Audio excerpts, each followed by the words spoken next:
Hello everybody, circle gatherers and YouTube witch community. For those of you that know me on my channel, this is Miss White Wolf. For anyone else that knows me, you know my name. Anyhow, I wanted to do a really quick video today. It's early in the morning, so I don't think anyone's around. Normally I'm giving the neighbors something to talk about with things in my yard or some of the things that I'm up to, but I wanted to do this with no distractions. So here's hoping.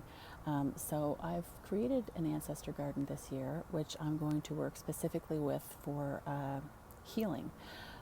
So I wanted to show you the garden that I've created, tell you how I've got it to the point where it is now, and give you a little bit of information on what my plans are with it going forward and how I'm going to go through why I've selected the herbs with you in the next little while.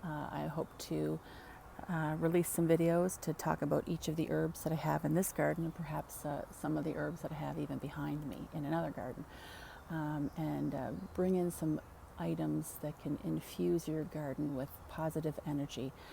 For this specific garden that I have here, I will talk about some of the things that I have in it now and my plans on what I'm going to do in the future to continue to infuse it with that ancestor energy. So anyhow, I'm going to turn the camera around and give you a look. Okay, so there's just a few things in here right now. In the left-hand corner there, you'll see some bergamot. Bear with me, sorry for the shakiness. There's some bergamot there. I've got a lot of these herbs from a local nursery, except for this one here specifically, I guess. This is lavender. As you can see, there's my a clamshell that someone had painted for me with the Acadian flag on it. I'll get into that in a little bit here. And this is summer savoury. So a local nursery that has interesting herbs in Nova Scotia is called Riverview Herbs. They have not just your regular culinary herbs, but they also have some different herbs that you might not see on the regular, like this one. I see there's a leaf I've got to get rid of in there, but this is marshmallow.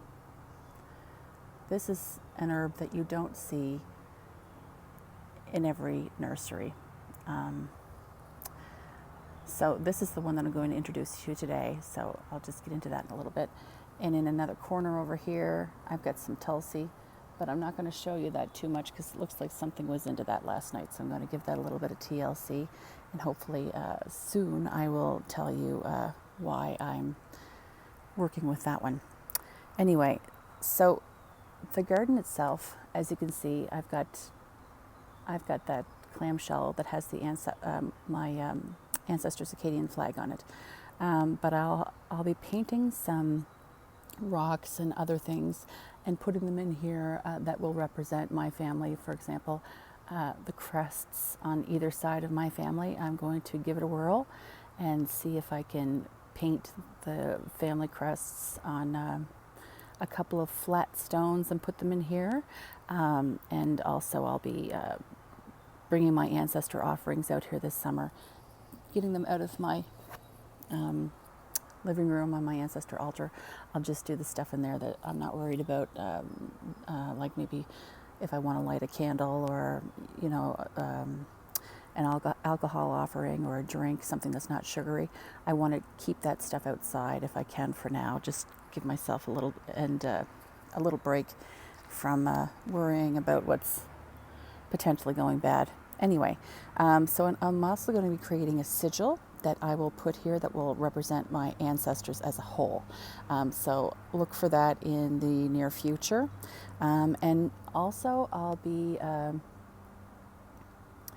I will be feeding this garden with sea compost. And I'll tell you why I've selected sea compost. So my ancestors,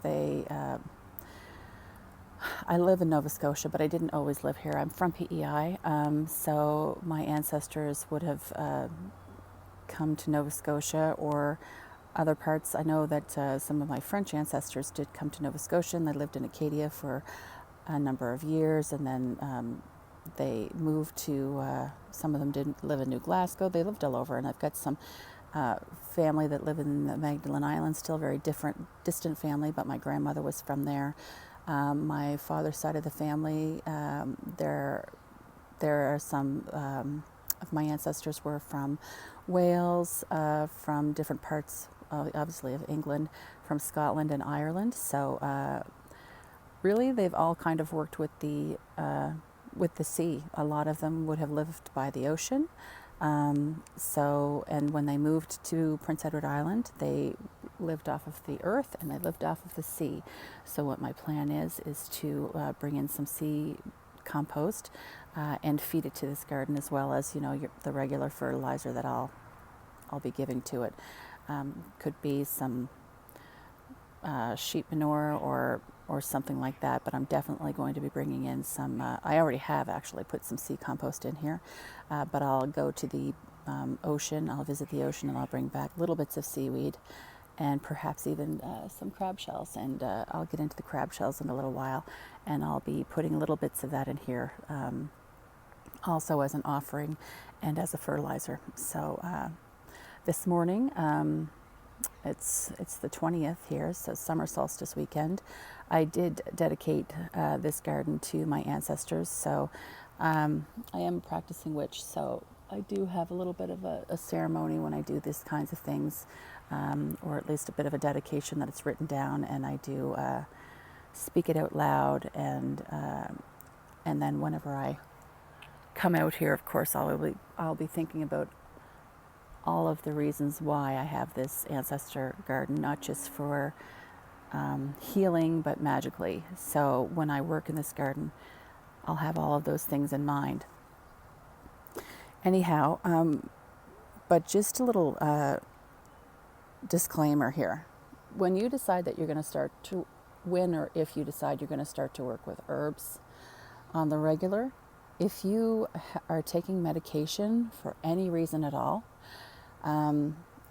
consult your pharmacist and ask them if any of the herbs that you're going to be taking internally, or even, if you're going to be making a salve or a cream, or, an oil that you'll be wearing, you just want to make sure that you're not going to have an adverse effect to it. So if there are any herbs that you decide to bring into your life that you're going to create some sort of a relationship with, where you're going to be ingesting it or putting it on you topically, and you're taking medication, please, please, please make sure that you speak to your pharmacist first before you go ahead and start healing yourself holistically, while you're also healing yourself with pharmaceuticals. So we'll get into the marshmallow root now. I'm just going to turn this camera around, but I'll give you a quick peek at the marshmallow plant itself.